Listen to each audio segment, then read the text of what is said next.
Hey everyone. Um, it's been a little while since I've posted a video. Um, I've been busy, um, just taking out some me time. It's always good when you've got some uh, heavy days with your depression and your mental health. It's always good to take a few days out, and it's really important to go and find things that you want to do and enjoy. So I've been down on my allotment for a few days and been playing games and somewhat catching up on telly. Self care is really, really, really important. Anyway, so throughout being open and honest through my Twitter account and my blog about my mental health, um, it's come up quite a few times from other guys who have got their own mental health issues and their problems, um, and they're asking quite commonly how I went about getting myself therapy and some help. Um, a lot of people have the misconception that you would have to pay for your therapy, um, and it also being quite difficult to access. So I just wanted to tell you my story about how I accessed mental health services. I'm not saying it's going to be the same in your area, your town, your city, but hopefully, if I kind of tell you all about mine, maybe that might give you some ideas, or some guide you in the right direction. Um, so basically, to start off with, my first port of call was my GP. Um, I phoned my surgery, booked an appointment, and I went to go see them. I know in most places it's an absolute nightmare to get a GP appointment, but what I did was I just persevered, and every morning I just waited on the phone until they answered, and then I just insisted that I see a doctor. I said to them that my mental health was bad, that I was in a dark place, thinking dark thoughts, and I really needed to see someone as soon as possible. And actually, my doctor's surgery in Portsmouth was fantastic, and I saw them, like, I think within about 5 or 6 hours of me making that phone call. And when I went to see the GP, straight away from the outset, I was open and honest. I didn't hold anything back. I didn't hide anything. I just told the GP exactly how I was feeling, what I was doing, um, the dark thoughts I was having, the suicidal thoughts I was having, the lack of security in my brain, the depression, the dark clouds. I just told them everything. I just opened up. I cried. I just wanted to be open, honest, because you know, for feeling depressed, for feeling anxious, and having all these horrible thoughts, you know, you don't want those thoughts forever. You don't want them for the rest of your life. So, if you want to get better and you want to get help, then you've got to obviously be very brave and be very strong as much as you can, and you've got to be honest with the people that you need help from. And that's what I did. And I don't feel less of a human being for doing it, and I don't feel inadequate at all. I feel stronger, and I feel braver, and I feel more confident in a funny way, because I was being true to myself. I was being true to what I was feeling and what I was thinking at the time, and that for me was the best thing I ever did. So I spoke to the GP. I was in there about 15, 20 minutes. I told them everything that I knew and how I felt, and they were extremely supportive. And they put me in touch with a NHS mental health service called Talking Change. which is based in Portsmouth. I think they're in Southampton as well, that kind of the south part of the UK. And they gave me a phone number, and basically with mental health services, you can refer yourself. Now, as far as I'm aware, you don't necessarily have to go to a doctor to refer yourself. I think, as far as I know, you can go online and you can search NHS mental health services, and you should be able to fill in an online form that will then start the ball rolling. And that's what I did. Instead of calling them, I went on to the NHS mental health services. I looked up Talking Change, and I filled in a short kind of questionnaire, my personal details and basically my contact details, and then I just basically put a little blurb about how I was feeling. I think within about, I reckon 5 days, I received a letter telling me that the following week I'd have a phone assessment with a mental health professional, and that would last up to an hour. Of course, at the time, I didn't really know what to expect, but, the same thing, when I had the phone call, they were fantastic. They were really supportive. And I was just very open and honest. I told them all of my dark thoughts. I told them about my insecurities. I told them about some of the OCD behaviors I have. I told them everything. I told them about my previous relationship and about how horrendous it was. So, I did what I thought was best, and I'm really pleased I've done it. And that assessment then led to a one-to-one with a mental health professional at Talking Change. And I went there. That took probably about another 2 weeks, I think. And I went there and I had a one-to-one. I got asked lots of questions, but it was all very, very calm and confidential and supportive. It covered all aspects of my life, my past, and how I've been feeling. And from that's when they gave me advice, which was at first to join a cognitive behavioral therapy group, which was great for me at the time. And throughout that whole group therapy, every time I went for 7 weeks, and basically there's a form that I filled in, and it was basically grading from 0 to 10 my behaviors and my thoughts and my feelings. So 0 would have been, how are you feeling today, and then during the week and whatever, and it would monitor it over your previous 7 days. 10 obviously being that you've had no concerns or you're okay. And that went through all things like your job, your lifestyle, your sleeping patterns, your relationships, your hobbies, your social activities. And you did this every week for 7 weeks, and then they could monitor to see how your moods were going. And actually, it was also really enlightening for myself to do it, because gradually over 7 weeks, I could see slight differences.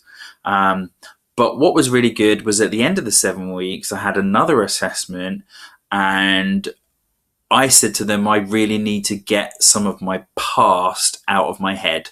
Now, for the people that know me, I'm not talking about the previous relationship that I had, in case people think, because the previous guy was a fantastic guy. I'm talking about a relationship that happened a while ago that was horrendous. It was horrible, and it's one of that thing I needed to talk about, and that thing I needed to get out of my system, because it was making me feel like shit, and that's why my mental health is so bad. So it was great that I was then given one-to-one counselling, and that for me has been amazing. So I'm still doing it. I think I've got about another 4 sessions left, but I am so chuffed and I'm so proud of myself that I spoke up and that I asked for help.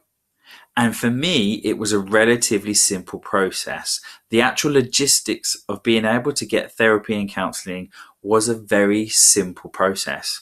And I'm sure it would be a very simple process for you if you need help. Now, I'm not saying that it happens overnight, because it doesn't. I mean, obviously, mental health services out there across the country are so busy and so stretched, but bear with it and have patience. And please do a bit of Googling. That's what I did as well. Have a look in Google, mental health services, see what you can come up with. If not, what I recommend wholeheartedly is, if you need someone to talk to and you need some advice and you need some help with your mental health, go to your GP. Please just go to your GP. Or if not, try and speak to someone else. Speak to someone else who can give you some advice and give you some help. But I wholeheartedly recommend it. Please, from the bottom of my heart, from my experience, please don't keep in any of your dark moods and your anxieties and your issues when you can get help and you can start to feel better. So the other thing that I got from the GP was medication. I was a little bit hesitant at first to take medication because there is a bit of a stigma with medication. When you take tablets for your mental health, you kind of feel like you failed. But I was offered it, and I thought to myself, if it's going to make me better, if it's going to make my health better, then I'm all for it. Nothing is permanent. Nothing is forever. So I just wanted to quickly talk to you, to just say to you, the medications and what to expect being on the medications. Now, in the mornings, I take this sertraline. I don't know if you can see that. Is that the right way around? I'm not sure. But anyway, I take sertraline, 100 milligrams in the morning every day. Now, it's an antidepressant, and antidepressants do not work straight away. They take at least 2 weeks, and then a full 4 weeks for them to actually start doing their thing. And so bear with them. For anyone that's actually started taking antidepressants or medication for their mental health and thought, okay, it's been a week, nothing's happened. It doesn't happen overnight, and it doesn't happen really quickly. You need to give it time for the medication to do its thing. And you will start to notice changes. And I did I think it was after 2.5 weeks. But please give it time. And the other medication I take is mirtazapine. And I take this at night, and it's 15 milligrams. Now, the reason I take this at night is because mirtazapine makes you really drowsy, but it also helps me get to sleep because obviously when you have these horrible dark days and your anxieties are all set off and your insecurities set off, I have horrendous trouble sleeping, and sleeping is one of the worst times of my day. So that mirtazapine really, really helps. As for side effects, with both of them, I never had anything really severe. Probably for a good 2 weeks with the sertraline, I had very, very dry mouth, a little bit nauseous, and I was tired. I remember being very tired. And the mirtazapine, that I would wake up in the morning and I would have the most intense headache. And that was every day for about 2 weeks. And again, dry mouth. And one thing I did notice as well was that my vision was slightly blurred when I looked in like long distance. But all of the side effects have now worn off, and they're both doing their thing, and that's fantastic. And I go to the GP and I have a review, obviously. So yeah, and I don't feel ashamed and I don't feel embarrassed for taking them. And and like I said before, I feel proud of myself that actually I went and got help, and the medication is making me feel a lot better. And I feel better within myself, and I am much happier. So no, I don't regret taking medication, and I'll take them as long as I need them, and as long as the professionals recommend them, then I'll continue to do so. Um, so yeah, that's just basically all I wanted to say today, because I wanted people to know that actually to access mental health services isn't isn't that difficult to do. So if you're watching this and you need some help and you need some information, do a little bit of searching online. Look for your NHS mental health service. Sorry, you shouldn't need to be paying privately for any kind of counselling or therapy. The only problem is, obviously, like I said before, on the NHS, it's a waiting game. But if you're prepared to be patient, then you'll reap its rewards and you'll get your help. But what I will say is that if you are in a crisis mode. Now, crisis basically means that if your mental health is really, really poor and you feel that you are in danger in your own life, then please, please, please contact the Samaritans. Talk to a friend, talk to someone about how you're feeling, or look up or search on Google mental health crisis service. Or phone your GP and just tell them, I am having a mental health crisis, I need some help. I can't recommend talking highly enough. Us guys, even a gay man myself, you still have your pride and you still have your masculinity, and sometimes it's hard to kind of just let that guard down about your masculinity, and you don't need to.